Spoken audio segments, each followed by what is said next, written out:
دوستو، کیا آپ نے کبھی سوچا کہ انسان کی کہانی کہاں سے شروع ہوئی؟ یہ کہانی تب شروع ہوئی جب جنات سرکشی پر اتر آئے اور عزازیل یعنی ابلیس کے دل میں خیال پیدا ہوا کہ وہ اس تمام دنیا کا مالک بن سکے، کیونکہ اللہ تعالیٰ نے اس کو جنت کی کنجیاں عطا کر رکھی۔ تب اللہ رب العزت نے ارادہ فرمایا ایک ایسی مخلوق کی تخلیق کا جسے وہ اپنے دونوں ہاتھوں سے پیدا فرمائے، جس میں اپنی روح پھونکے گا اور جسے تمام مخلوقات پر فضیلت دے گا، اور یہ مخلوق تھے جناب حضرت آدم علیہ السلام۔ لیکن سوال یہ ہے کہ اللہ تعالیٰ نے حضرت آدم علیہ السلام کو مٹی سے کیوں پیدا کی؟ وہ مٹی کن جگہوں سے جمع کی گئی؟ فرشتے ان کی تخلیق پر حیران کیوں ہوئے اور شیطان نے اس وقت تکبر کیوں کیا؟ دوستو، یہ صرف ایک کہانی نہیں، یہ وہ حقیقت ہے جس میں انسان کی اصل، ہماری عظمت، ہمارا امتحان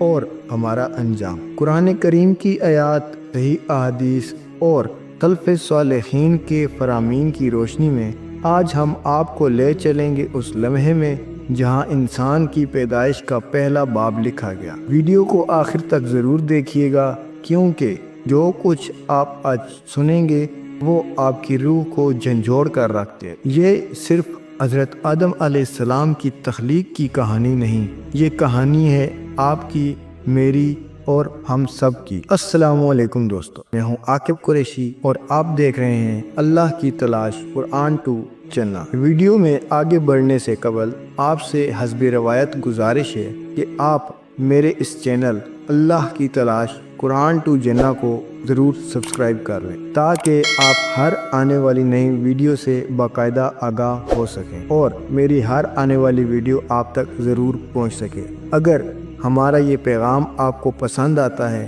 اور ہماری یہ تحقیق آپ کو اچھی لگتی ہے تو آپ ویڈیو کو لائک ضرور کریں۔ تو مزید وقت ضائع کیے بغیر چلتے ہیں اپنے ٹاپک کی طرف۔ دوستوں، مورخین نے لکھا ہے کہ ابلیس نے جب اپنے متبعین کے ساتھ جو خطہ زمین پر مقیم تھے اور اپنی زندگی پر مطمئن تھے، یہ یقین کر چکے تھے کہ اب انہیں اس دنیا میں باقی رہنا ہے، حالانکہ حقیقت یہ ہے کہ وہ اس بات کو بھلا بیٹھے تھے کہ سوائے ذات باری کے کسی کو بقا حاصل نہیں ہے۔ ایسے ماحول میں خطاب الہی ہوا، انی جاعل فی الارض خلیفہ، میں خطہ زمین پر اپنا نائب مقرر کرنا چاہتا۔ ملائکہ، ابلیس اور اس کے لواحقین نے خیال کیا کہ اس کی مصداق وہی لوگ ہوں گے، لہٰذا انہوں نے بارگاہ الہی میں عرض کیا، اتجعل فیہا من یفسد فیہا ویسفک الدماء، کیا تو ایسی قوم میں اپنا نائب بنائے گا جنہوں نے زمین کو فتنہ و فساد سے بھر دیا ہے اور وہ قتل و خونریزی کا ارتکاب کرتے رہتے ہیں؟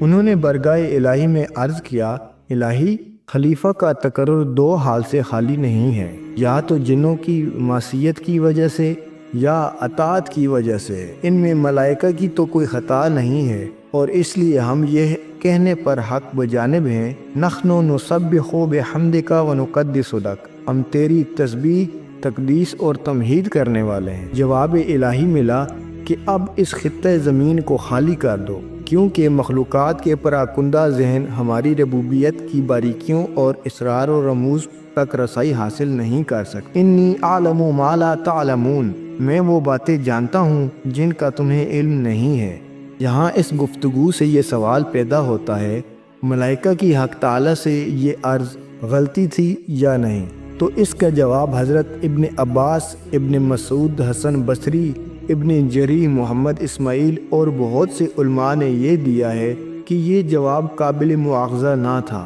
اور اسی سلسلے میں بہت سی دلیلیں بھی دی ہیں۔ بعض نے کہا ہے ملائکہ کی دریافت اس حکمت کو معلوم کرنا تھا جو اس نائب و خلیفہ کی تخلیق میں مضمر ہے۔ بعض لوگوں کا خیال ہے کہ استفہام تردیدی ہے تاکہ یہ معلوم کیا جائے کہ یہ گروہ بھی جنوں کی طرح فساد برپا کرے گا یا ملائکہ کی طرح مطیع و مسلح ہوگا، اور شخصانی تردید محذوف ہے۔ بعض لوگوں کا خیال ہے کہ جب ملائکہ خطاب الہی سے مشرف ہوئے، وَإِذْ قَالَ رَبُّكَ لِلْمَلَائِكَةِ، اور جب کریم نے ملائکہ سے فرمایا، فرشتے اس خطاب سے فرط مسرت میں پھولے نہ سمائے، اور یہی حالت جناب موسیٰ علیہ السلام کی اس وقت ہوئی تھی جب ان سے رب تعالیٰ نے کرام فرمایا۔ اس وقت فرط مسرت میں بے ساختہ پکار اٹھے، رب ارینی انظر الیک، اے رب اپنی زیارت سے مشرف فرما دے۔ خطاب الہی ہوا لن ترانی، اس وقت ہوش میں آ گئے اور توبہ کرنے لگے اور عرض کی تبت الیک وانا اول المؤمنین، بس تیری برگاہ میں توبہ کرتا ہوں اور میں پہلے مسلمان ہوں۔ اسی سلسلے میں بعض علماء نے یہ فرمایا کہ ملائکہ سے یہ سوال و جواب کے بعد خطاب الہی انی اعلم ما لا تعلمون، مجھے ان باتوں کا علم ہے جو تم نہیں جانتے، وارد ہوا، اور ملائکہ اس جواب سے نادم ہوئے اور اصلاح حال کے لیے اس لغزش اور غلطی کی تدارک میں مصروف ہو گئے۔ اس سلسلے میں دو روایتیں نظر سے گزری ہیں۔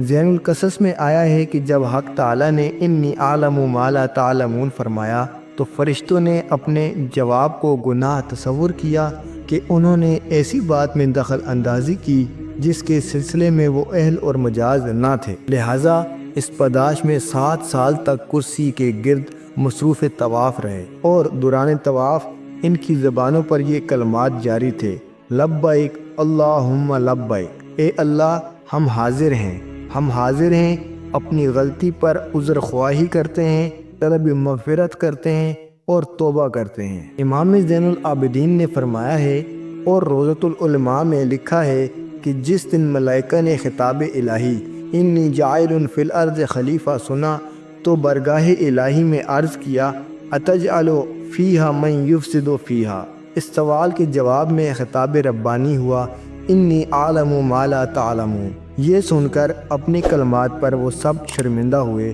اور حق تعالیٰ کے کہر و غضب سے ڈرتے تھے۔ اپنے نادانستہ سوال پر روز 3 سات عرش الہی کا طواف کیا، نہایت خشوع و خضوع سے اپنی اس جرت پر اظہار معذرت کرتے رہے۔ حق تعالیٰ کو ان کی یہ ادا پسند آئی، ان پر رحم فرماتے ہوئے فرمایا یا ایھا الملائکۃ اتریدون مغفرتی و رضوانی، اے ملائکہ کیا تم میری مغفرت اور رضوان کے طالب ہو؟ سب نے یک زبان ہو کر کہا بے شک۔ اے رب کریم ہم پر احسان فرما اور اپنے رضوان رحمت سے ہم سے اپنے غضب کو دور فرما اور اس نامعلوم گناہ کی پاداش سے ہم کو محفوظ فرما۔ دوستو، حضرت آدم علیہ السلام کی تخلیق کے بارے میں مورخین و مفسرین نے لکھا ہے کہ جب مشیت ایزدی اس بات کی متقاضی ہوئی کہ جناب آدم علیہ السلام کو پیدا فرمایا جائے تو اس ذات پاک نے زمین غمناک کو پیغام دیا،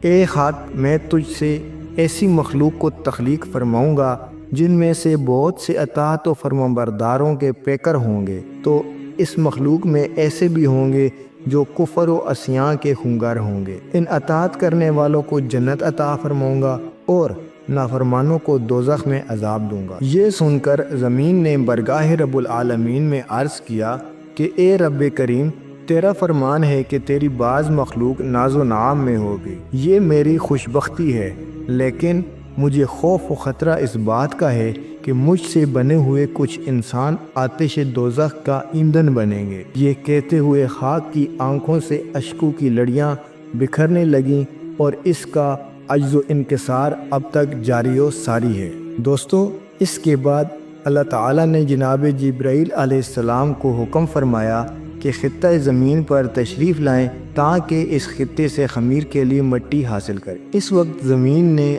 حضرت جبرائیل علیہ السلام سے عرض کیا کہ میں اللہ رب العالمین کے قہر و غضب سے پناہ طلب کرتی ہوں کہ تم میرا کچھ حصہ اس لیے لے لو کہ وہ کل قیامت کے دن آگ میں جلایا جائے۔ جب جناب جبرائیل علیہ السلام نے یہ سنا تو انہوں نے فرمایا کہ اس کے علاوہ کوئی خاص عذر بیان کرو۔ زمین نے کہا میں 2 کاموں کے لیے مقرر کی گئی تھی۔ الغرض یہ کہ زمین نے حضرت جبرائیل علیہ السلام کو مٹی دینے سے انکار کر دیا اور حضرت جبرائیل علیہ السلام واپس چلے گئے، اور اللہ تعالیٰ سے فرمایا کہ مجھے زمین پر رحم آ گیا اور میں مٹی لانے میں کامیاب نہ ہو سکا۔ اس کے بعد اللہ تعالیٰ نے حضرت میکائیل علیہ السلام کو زمین پر مٹی لانے بھیجا، لیکن زمین نے ان سے بھی عذر کر کے مٹی دینے سے انکار کر دیا، اور حضرت میکائیل علیہ السلام نے بھی واپس جا کر اللہ تعالیٰ سے فرمایا کہ مجھے زمین پر رحم آیا اور میں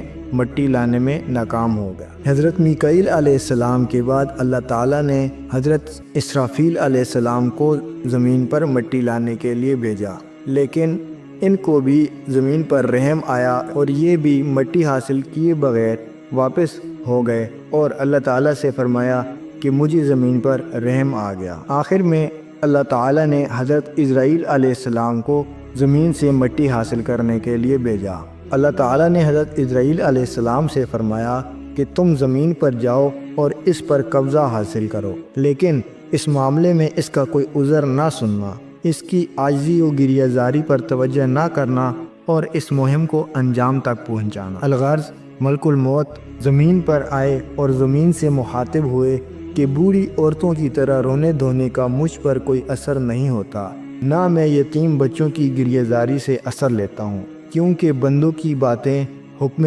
الہی کے مقابلے میں کوئی حیثیت نہیں رکھتی، لہٰذا احکام خداوندی میں کسی کا کوئی اختیار نہیں اور کسی عذر کی کوئی گنجائش نہیں ہے۔ زمین نے حضرت اسرائیل علیہ السلام سے بھی بہت عذر کیے، لیکن جناب اسرائیل علیہ السلام نے ان پر کوئی توجہ نہ کی اور 40 جگہ ہاتھ بھر گڑھے کر کے مختلف اطراف و اکناف سے مٹی حاصل کی اور اس میں خصوصیت خطہ مکہ و طائف کو حاصل رہی۔ اس کام کے وقت زمین نے بہت شور مچایا، آہوزاری کی۔ اس وقت خطاب الہی ہوا کہ اے زمین غم مت کر، جو کچھ ہم تم سے لیں گے اس سے زیادہ اور بہتر تجھے واپس کریں گے۔ حاصل کلام یہ کہ زمین سے مٹی حاصل کی گئی اور جس جگہ سے جتنی بھی اٹھائی گئی تھی اس جگہ اس کا نعم البدل فراہم کیا گیا، چونکہ اجزاء کے خاکی کا اختلاف اور اس کا مختلف جگہوں سے حاصل کرنا، اطوار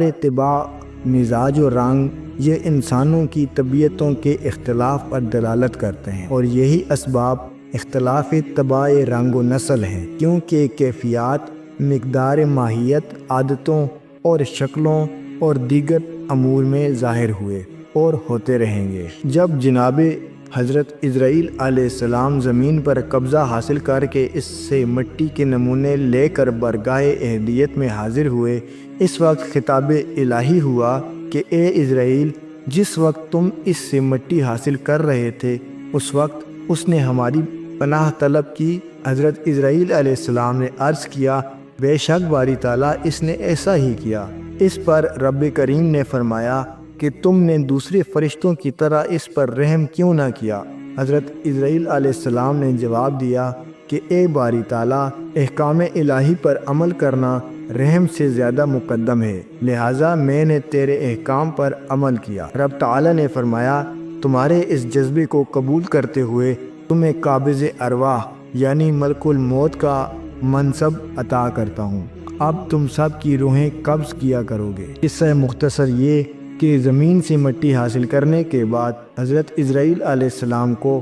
اللہ تعالیٰ نے ملک الموت کا منصب عطا فرمایا۔ جب زمین سے مٹی حاصل ہو گئی تو اس کے بعد رب تعالیٰ نے بادل کے ایک ٹکڑے کو حکم دیا کہ وہ اس تودہ خاک پر 40 شب و روز برسے۔ کہا جاتا ہے کہ یہ بارش غم کی تھی جو اس وقت اس پر برسی۔ ایک اور روایت کے مطابق دریائے مالامال سے مسلسل 40 سال اس تودہ خاک پر غم کی بارشیں ہوتی رہیں، اور دریائے مالامال وہ دریا ہے جو عرش کے نیچے بہہ رہا ہے، جس کا دوسرا نام بحر الاخراق بھی ہے۔ ایک اور قول کے مطابق اللہ تعالیٰ نے 39 سال تک غم کی بارش فرمائی، اور جب یہ مدت پوری ہوئی تو 40ویں سال مسرت و شادمانی کی بارش فرمائی۔ اور یہ امر واقعہ ہے کہ انسان اگر 100 مرتبہ پریشانیوں کا شکار رہے تو ایک مرتبہ وہ مسرت و شادمانی سے بھی ہمکنار ضرور ہوتا ہے۔ اسی سلسلے میں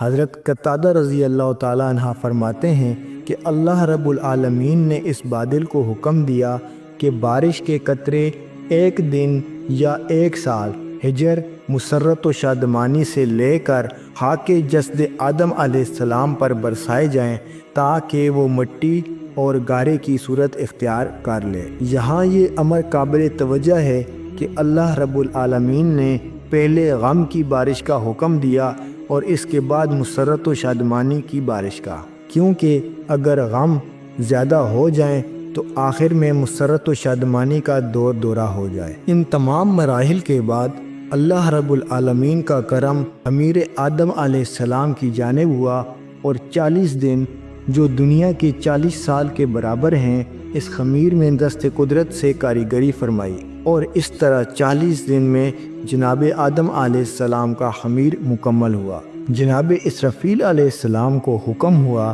کہ چشمہ قدرت سے چند قطرے پانی اس خمیر پر ڈالا جائے، اور جناب جبرائیل علیہ السلام سے فرمایا کہ ہمارے لطف کی تھوڑی نسیم سحر اس میں شامل کرو، اور حضرت میکائیل علیہ السلام کو فرمایا کہ ہمارے ابتلاء و آزمائش سے تھوڑی آگ اس میں شامل کرو، تاکہ ان سب کو ملا کر اس خمیر سے اپنے نائب و خلیفہ کا پتلا بنائیں، تاکہ خاک سے وہ عاجزی و انکساری سیکھے۔ دوستو، قرآن کریم میں تخلیق آدم علیہ السلام کا ذکر مختلف طریقوں سے بتایا گیا۔ ایک جگہ فرمایا گیا کہ ہم نے تمہیں مٹی سے پیدا کیا، ایک جگہ فرمایا گیا کہ تمہاری تخلیق خوشبودار مٹی سے کی گئی، اور ایک جگہ فرمایا گیا کہ ایسی مٹی سے جس طرح ٹھیکرے ہوتے ہیں، من صلصال کالفخار، وہ مٹی جو ٹھیکرے کی طرح ہوتی ہے۔ سوچنے کی بات یہ ہے کہ ان تمام آیتوں میں مطابقت کس طرح ہوگی کہ انداز تخلیق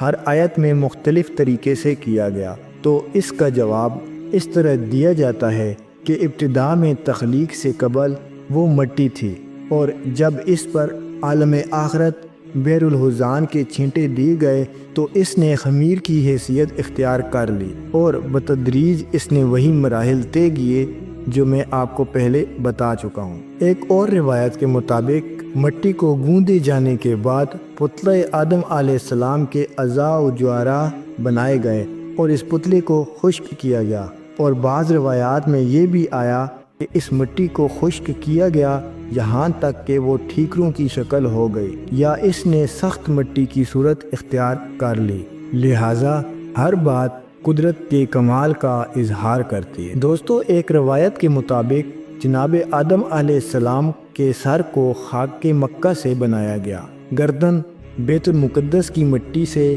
سینہ ادن کی خاک سے، پیٹ اور پیٹھ کے بنانے میں ہندوستان کی مٹی لائی گئی، ہاتھ کے لیے مشرق سے اور پیروں کے لیے مغرب سے مٹی حاصل کی گئی، گوشت و پوشت، رگوں اور خون اور نسوں کے لیے تمام روئے زمین سے مٹی جمع کی گئی۔ اس کی وجہ سے متضاد اور مختلف طبیعتیں انسانوں میں پائی جاتی ہیں۔ اس کے بعد اس خمیر سے ایک حسین و جمیل مرکہ تیار کیا گیا، اور نقاش فطرت نے ایک عجیب و غریب نادر الخلائق مجسمے کو تشکیل دیا۔ اس تشکیل میں سب سے پہلے حضرت آدم علیہ السلام کا سر مبارک بنایا گیا، اس کے بعد جبین یعنی پیشانی کو ورق سمین کی شکل دی، اور علم بالقلم کے علم کے معلم نے اس طرح یہ پیشانی لوح محفوظ کا نمونہ بنا دیے۔ اس طرح 7 طبقوں والے آسمان پر اس پتلہ آدم علیہ السلام کے سر کو ظاہر کر کے ان کے ابروؤں، ان کی پیشانی کو تمام عالم کی نگاہوں کا محور بنا دیا، اور ان کو ایسا بنایا گویا وہ در مشکین طاق جو افق عالم پر تاکہ کثرت کی حیثیت کو مات کرنے آئے ہوں۔ دوستو، جب پتلہ آدم علیہ السلام مکمل ہوا تو 40 سال تک خطہ زمین پر رہا۔ اس سلسلے میں سید المفسرین حضرت ابن عباس رضی اللہ تعالیٰ عنہ فرماتے ہیں کہ اس بات قرآن کریم کی شہادت موجود ہے۔ اس اثناء میں فرشتے فوج در فوج گروہ بنا کر اس کے پاس آتے اور اس کے حسن صورت سے متعجب ہوتے، کیونکہ اس سے قبل انہوں نے کوئی ایسی وجیح و شکیل، حسین و جمیل صورت نہ دیکھی تھی۔ یہ دیکھ کر جب وہ اپنی منزل پر آتے تو تعجب سے ایک دوسرے کے ساتھ اس کے بابت گفتگو کرتے۔ ایک دن حضرت اسرائیل کا بھی اپنے ساتھیوں کے ساتھ اس جگہ جہاں پتلہ آدم علیہ السلام تھا گزر ہوا۔ ان حضرات نے اطلاع احوال کے لیے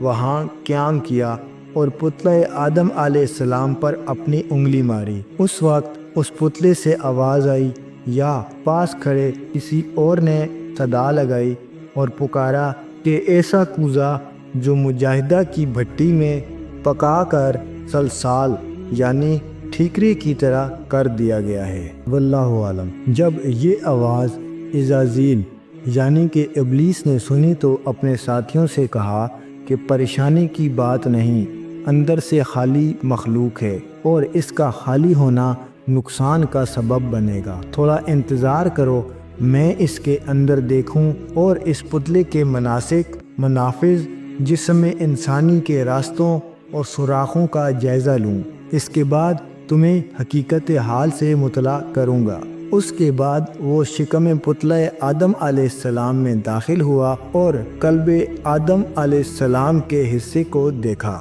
جسے تمام کون و مکان کی آرائشوں سے مزین پایا۔ اس نے امکانی کوشش کی کہ اس حصہ یعنی کہ قلب میں کوئی تصرف کرے۔ پتلے کے سینے کا حصہ جو رتبے میں آسمانی 12 بروجوں سے زیادہ معزز و مسخر رہے نہ گزر سکا، اور قلب پتلہ آدم علیہ السلام نے اس کو واپس کر دیا اور اس کو ابدی طور پر مردود برگاہ بنا دیا۔ الغرض یہ کہ جب ابلیس اس قلعہ انسانی سے باہر آیا تو ساتھیوں نے کیفیت حال معلوم کی۔ اس نے ان تمام حالات کی تفصیل جس کا اس نے مطالعہ کیا تھا بتائی کہ اس کی کیفیت ایک شہر کی سی ہے، لیکن وہ اسرار و اعجاز کا ایسا نمونہ ہے جس کے اسرار معلوم کرنے کی میں نے صحیح بلی کی، لیکن ان اسرار کا سرا ہی معلوم نہ ہو سکا، اور یہی میری حیرانی کا سبب ہے، اور میں اس سے ہراساں، پریشان اور خوفزدہ ہوں، اور اس بات کو اپنی تباہی و بربادی کا سبب خیال کرتا ہوں۔ ابلیس نے اپنے ساتھیوں سے دریافت کیا کہ اگر اس خاکی پتلے کو تم پر فوقیت دے دی گئی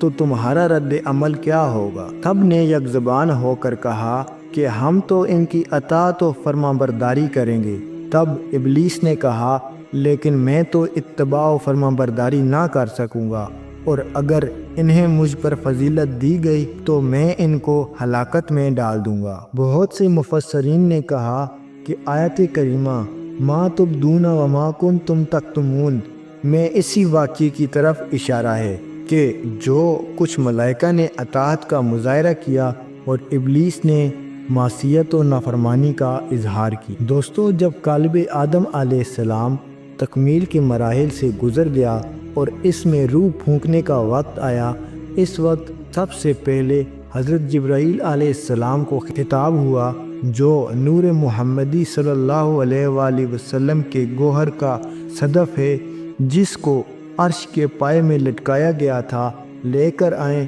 اور جبین آدم علیہ السلام میں جو گڑھا میں نے رکھا ہے اس سے اس گڑھے کو پر کریں، اور یہ امانت جناب آدم علیہ السلام کی پیشانی کی تابندگی کا سبب ہوگی۔ جبرائیل علیہ السلام نے تمیل ارشاد کی، جبکہ دوسرے ملائکہ حکم ربی کے منتظر تھے۔ القصہ جب کام مکمل ہو گیا تو پتلہ حضرت آدم علیہ السلام میں روح پھونکی گئی۔ دوستو، اس بات سے اپنے اس ٹاپک کا اختتام کرتے ہیں کہ حضرت آدم علیہ السلام کی تخلیق کی اصل وجہ وہ نور تھا جو سب سے پہلے اللہ تعالیٰ نے اس دنیا کو بنانے سے پہلے بنایا تھا، وہ نور جو کہ حضرت محمد مصطفیٰ صلی اللہ علیہ وآلہ وسلم کا نور تھا، اور اسی نور کو اللہ تعالیٰ نے اس دنیا میں اپنی خلافت کا ضامن بنانا تھا، اور اسی نور کی وجہ سے اللہ تعالیٰ نے حضرت آدم علیہ السلام کو تخلیق کرنے کا ارادہ فرمایا۔ لیکن یہ قصہ یہاں ختم نہیں ہوتا، ابھی تو بات شروع ہوئی ہے، کیونکہ ابھی حضرت آدم علیہ السلام کے جسم میں روح پھونکی جانے کا حکم ہوا ہے۔ اس کے بعد انشاءاللہ آنے والی ویڈیو میں ہم بات کریں گے کہ کس طرح عزازیل نے روح پھونکے جانے پر حضرت آدم علیہ السلام کو سجدے سے انکار کیا۔ اگر ابھی تک آپ نے ہمارے چینل کو سبسکرائب نہیں کیا تو ہمارے چینل کو سبسکرائب ضرور کر لیں اور بیل کے آئیکن کو دبا دیں تاکہ اگلی ہر آنے والی ویڈیو آپ تک بآسانی پہنچ سکے۔ ویڈیو کو لائک ضرور کر دیں تاکہ ہماری حوصلہ افزائی ہو سکے۔ اگلی ویڈیو تک آپ سے اجازت چاہیں گے۔ بہت شکریہ۔ السلام علیکم۔